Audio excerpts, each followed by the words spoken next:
So as you all know, Barry Weiss has been in the news lately because apparently CBS is interested in throwing about $250 million in her direction for the Free Press, which is, her so-called news outlet. And really the idea behind it is the new management at CBS, they want to have like an Israel monitor, somebody who can like guide the coverage and make sure that CBS doesn't go too pro-Palestine. And Tim Dillon did a whole thing on this the other day, and he was like ripping into Barry Weiss.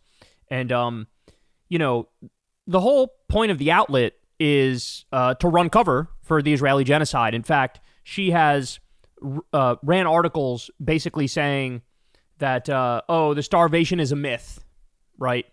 Well, one of the people who works for the Free Press is this guy by the name of Coleman Hughes, who I can only describe as a younger black Sam Harris. That's the role that he's like carved out for himself.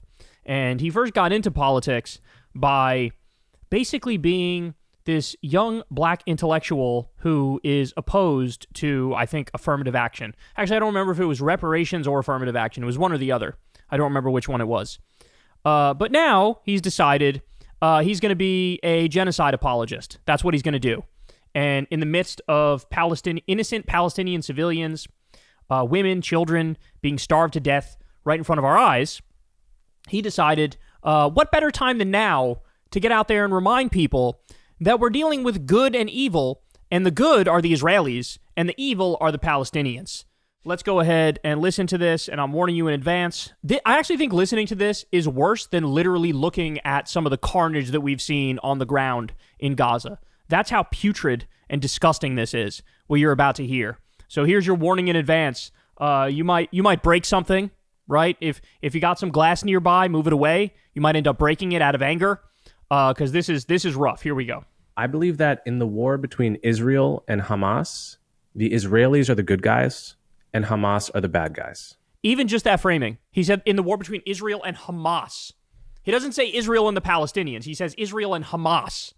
He's doing that on purpose. The conflation of Hamas with Palestinians.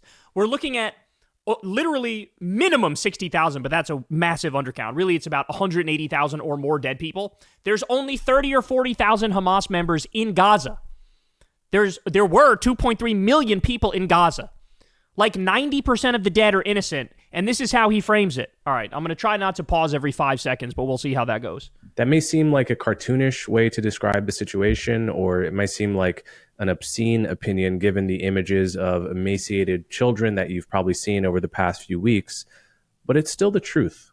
And it's a truth that's incredibly easy to lose sight of amid the day-to-day coverage of this war. In my view, the deepest tragedy in the war right now is that both sides have committed war crimes, and in both cases, those war crimes are falling on Palestinian civilians. The truth, of course, is that every war features war crimes, but usually each army commits those crimes against the enemy's population. In this case, the Palestinians of Gaza have received a double dose of the excesses of each side. But here's the crucial point. That doesn't make both sides morally equal. Let me begin by making something clear. When I say that the Israelis are the good guys in this war, I'm not saying that everything the IDF does is justifiable. Far from it. Of course. And I'm not saying that Israeli soldiers haven't committed war crimes. Certainly they have. What I mean is that Israel's goals as a country are far more benign and ethical than Hamas's goals. Oh my God. Oh my God. I mean, what this shows me is that there is nothing that people won't debate. Like, you could be in 1945 looking at the atrocities of Nazi Germany, and there would be some dipshit contrarian going, well, let me interject to say that this is actually a little more morally complicated than you might think, and if you look at it from this perspective, it's like, shut the fuck up, you fucking nerd.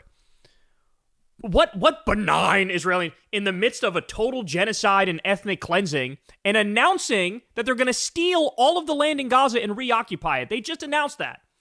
In what world are these intentions benign? Yeah, I'm wiping out your entire people and stealing the land. Benignly. Altruistically. That's how I'm doing. Like, Israel's goal is to live in peace with its neighbors. Now, you can focus on the far-right faction within Israel that wants more than that, but it's just that. It's one faction within a democracy. No more representative of the will of Israelis than AOC or Marjorie Taylor Greene represents the will of Americans.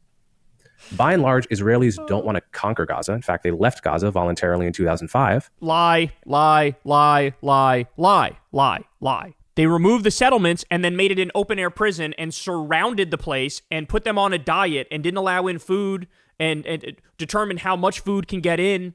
And they don't allow them to have a military, and they don't allow them to have an airport and control their airspace. In no real sense did they leave Gaza. It's not like, oh, we're giving them full independence and sovereignty. No, they removed the settlements in Gaza, and now, by the way, they're literally bringing them back now. That's what they're doing now. But they removed the settlements, and they just surrounded Gaza and locked it down. Don't try to frame this like it was some benign move. And they don't want to wipe Gaza off the map. If they wanted that, they could have done it any time in the last several decades. They're doing that, like literally right now. I just covered on the show, we got from Prime Minister Netanyahu's office, the decision has been made. We are reoccupying Gaza. We are taking the Strip. That's the reality. This is total fucking fantasy land, what this guy's saying. Total fantasy land. Totally disconnected from the reality of the situation. With their advantage and firepower, they could do it now in a matter of weeks. And you should ask yourself why they don't. Hamas, on the other hand, does want to conquer Israel and wipe it off the map. And they're going to do it with their bottle rockets. The 17 remaining Hamas members are going to do it with their bottle rockets, guys. That's what's going to happen. Like, what are we talking about? What are we talking about? Israel is backed by the world's most powerful military, and they are acting on their worst desires, wiping Gaza off the map completely. And here you are, and you're tut-tutting and finger-wagging at the tiny resistance which has been broken and shattered, and all the civilians who've been killed there.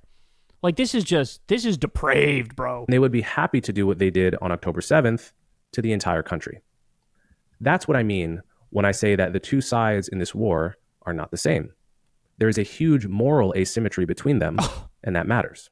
All right, let's look into that claim, right? Well, one side is like totally genocidal, and the other one they're not even genocidal, bro. They just want to like live in peace with their neighbors. Oh, is that so? Let's look at some polling data that just came out of the Israeli population. Oh, that's right. Look at this. 82% of Jewish Israelis support expelling Palestinians from Gaza. 82%. That is 82% on the record being pro-ethnic cleansing. I would venture a guess that this number is far above and beyond that of literally any other country on earth right now. Like, this is the most bloodthirsty country on earth right now. They're in the midst of a manic break. You're not going to find, there's not going to be, no other country at this moment is going to say, yeah, 82% of us support ethnically cleansing this territory. Like, that's not going to happen. But there it is happening. That population is radicalized. 56% support expelling Palestinian citizens of Israel. So Arabs in Israel, more than half say, yeah, kick them out. We don't want them. We only want Jewish Israelis here. And then, ready for this? 47% of Israelis agree that, quote, when conquering an enemy city, the Israel Defense Forces should act as the Israelites did in Jericho under Joshua's command, killing all its inhabitants. 47% said yes. Half of the Israeli population explicitly supports killing them all. You will find more quotes and more comments that are outright genocidal from Israeli military and political leaders than you will from even Hamas military and political leaders. There are more of those comments from Israeli military and political leaders, for sure. In fact, I hope you got some time on your hands, because we're going to go ahead and dig into that right now. Look at this. Here we go. So this is Netanyahu talking about the story of Amalek in the Bible. Quote, now go and smite Amalek, utterly destroy all that they have, and spare them not, but slay both man and woman, infant and suckling, ox and sheep, camel and ass. In other words, kill them all. You'll notice something, guys. When Israeli leaders speak in Hebrew, they're more honest. And this was him speaking in Hebrew, and this was him saying, kill them all. Kill them all. But we're just getting started. Here we go. Remember, guys, according to Coleman Hughes, one side is purely genocidal. The other side is not. Even though even though he's actually correct, he just has it inverted.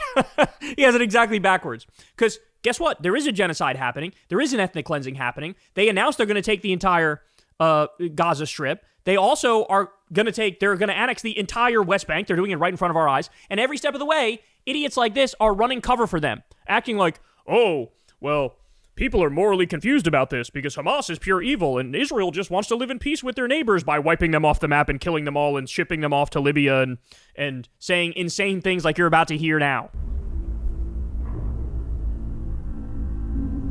It's an entire nation out there that is responsible. It's not true. This rhetoric about civilians not aware, not involved, it's absolutely not true. אין חשמל, אין מזון, אין מים, אין דלק. הכל סגור. אנחנו נלחמים בחיות אדם ואנחנו נוהגים בהתאם. That was the we're fighting human animals and we're acting accordingly thing. And we're going to cut off all food, fuel, water, electricity. That's what that quote was. Very puzzled by the constant concern which the world is showing for the Palestinian people and is actually showing for these horrible, inhuman animals who have done the worst atrocities that this century has seen. We're fighting against human animals. Gaza won't return to what it was before. We will eliminate everything. Human beasts are dealt with accordingly. Israel has imposed a total blockade on Gaza. There are Israelis who describe the Palestinians in Gaza as animals, or less than animals. I do not equate them with animals because that is an insult to animals.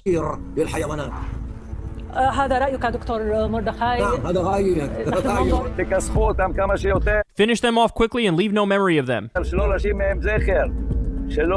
Erase them, their families, mothers and children. These animals can no longer live. If you have an Arab neighbor, don't wait until he comes into your house, enter his house, and shoot. Creating a severe humanitarian crisis in Gaza is a necessary means to achieve the goal. That is from the former head of the Israeli National Security Council. Quote, Gaza will become a place where no human being can exist. That's from a former head of the Israeli National Security Council. תראה, לצורך אתה חושב שאנחנו יכולים להרוג מאות אלפי פלסטינים ברצועת עזה והדבר הזה יעבור? תראה, עכשיו בתקשורת הזרה יוצאת הודעה בשם ישראל שמיליון פלסטינים כבר ירדו מדרום הרצועה דרומה, וכל מי שנשאר שם נחשב כמחבל. Invest this energy in one thing, erasing all of Gaza from the face of the earth. This is an Israeli Knesset member. The Gazan monsters will fly to the southern fence and try to enter Egyptian territory or they will die. Gaza should be erased. This is from another Knesset member. Well, a far-right minister. Nuking Gaza is an option. Population should go to Ireland or deserts. An Israeli minister says, use doomsday weapons against Gaza. That's another way of saying nukes. Israeli officials call for doomsday nuclear missile option. Annihilate Gaza now. Now. Gaza needs to turn into Dresden, yes. This is an Israeli politician, by the way. How many American soldiers were killed in the battle for Hiroshima? Israel has dropped 18,000 tons of bombs on Gaza, 1.5 times more than bombs dropped on Hiroshima. You get the gist of it. This is not even all of them, by the way, guys. The land is ours, the whole country, all of it, including Gaza, including Lebanon, the whole of the Promised Land. We're finishing off Gaza.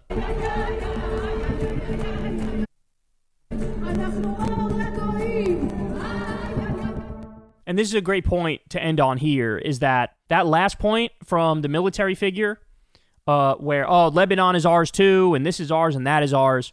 What Coleman Hughes doesn't know, or knows and doesn't care to tell you the truth about, is that there is a broader project at work here. And the broader project is called the Greater Israel Project.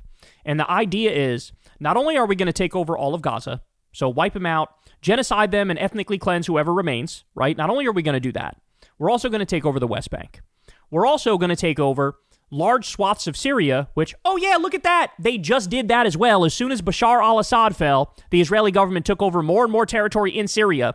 And then the new government in Syria, led by a former al-Qaeda guy, by the way, was trying to make peace with Israel to say, hey, we're cool, right? Israel bombed Damascus a number of times and let them know, like, no, we're going to take over as much of this territory as we fucking want, right? So take over Gaza, take over the West Bank, take over large swaths of Syria, as they just did. As you could see there, they were also saying a similar thing about Lebanon.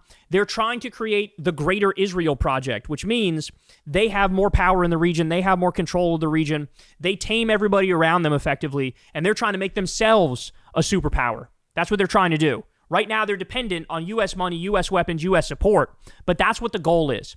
And this idea that, oh, Hamas and the Palestinians, they're insane religious extremists, but on the Israeli side, that's not really the case. It's like, I don't know how out to lunch are you to not realize that the Ben Gvir ideology and the Smotrich ideology, that's the ideology that's running the country. That's the ideology of Netanyahu. He might pretend like I'm not as extreme as these guys, but if he gives them what they want all the time and constantly caves to them as he does, then he is as extreme as them, because functionally, he's doing everything they want to do. And he's literally leading a genocide as we speak right now. He's up on corruption charges, and when he was in the fucking courtroom, he launched an attack on Syria so that he could get out of the courtroom, and then the court has to come back after the break in September. So this whole time, he's trying to stay in power. This whole time, he's doing dirty tricks to try to get out of accountability for his corruption. He's surrounded by insane religious extremists, and he himself is an insane religious extremist. And they're doing a live stream genocide 24/7. And this fucking idiot is out here doing the Hamas thing at this late date. There literally is not a number of schools that Israel has bombed and hospitals that they've bombed that would have made Coleman Hughes not make this video.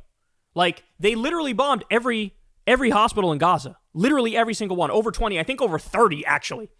They bombed all of them. And that didn't stop Coleman Hughes from making this video and saying that Israel represents good and Hamas, the Palestinians, represent evil, right? Which goes to show you, this is just hack shit. This is total hack shit. Israel bombed schools. They bombed hospitals. They bombed UN buildings. They bombed World Central Kitchen workers. There's literal mass rape going on of Palestinian hostages at the prisons. And then when one person was investigated for a rape that was caught on camera, you had Israelis in the street doing a right to rape protest, arguing that this guy should be let go and that this guy's a hero because he raped a Palestinian hostage. This is what we're talking about. There was a poll that showed only 4% of the Israeli population was against, said that the IDF went too far. Only 4% said that. What does that tell you? What does that tell you? This is a country in the midst of a manic breakdown, of a snap. They've gone full genocidal. They've gone full psychopathic. And now we're experiencing the fallout of that. And you can see they're just destroying all of Gaza. And at the same time, I just can't imagine. And by the way, Mehdi makes this point well. Let me read what he says. He says, imagine saying this with a straight face as the Israeli government openly discusses annexing Gaza. They announced they were going to do it, making it Jewish and ethnically cleansing the Palestinian population while killing hundreds of them daily. This is why Israel's reputation is done over in the wider world. Even their best propagandists can't do anything more than tell ridiculous, demonstrably nonsensical lies. They used to be good at propaganda. No more. As I talk to you guys right now, one of the dialogues online is you have these psychopathic Zionists on Twitter claiming that the New York Times faked a picture of starving Gazans. Faked a picture. It turns out that's total bullshit. Of course they didn't fake the picture. They're starving Gazans, right? But this is how depraved and how low they're willing to go. Just like how a bunch of idiots and assholes said that, oh, this picture that was taken, I forget, it might have been Washington Post, the picture of this baby who's just like skin and bones. They said, oh, but the baby has a medical condition, so it's misleading to say that, that they're starving. And it's like, this is ridiculous. Like, we're at the point where this is preposterous. This is ridiculous. Like, to make these arguments, like, you should be ashamed of yourself to make these arguments. The medical condition that the baby even has is because the mother couldn't get adequate nutrition when pregnant with the baby. And yes, they're also still starving. We've had, about 200 or more people starve to death now? 200 or more. It's happening right in front of our eyes. Like, this is, to deny it is literal, it's a literal Holocaust denial is what it is. And so I consider what Coleman was saying here, this is like Holocaust denial type shit. That's where we're at. That's what this is. To still do your bullshit like, oh, I'm so intelligent because I'm whispering into the microphone. I'm talking in a low, calm voice. Therefore, since I'm giving you genocide denial ASMR, take me seriously. Aren't I being so serious when I say that morally there is no equivalence and one side is good and one side is evil? Well, that's true. It's just not in the way you think it is, Coleman. Hey, y'all, do me a favor and like and subscribe. It helps out big time in the algorithm. Click the bell as well for notifications when videos drop, and watch that video on screen right now. You know you want to.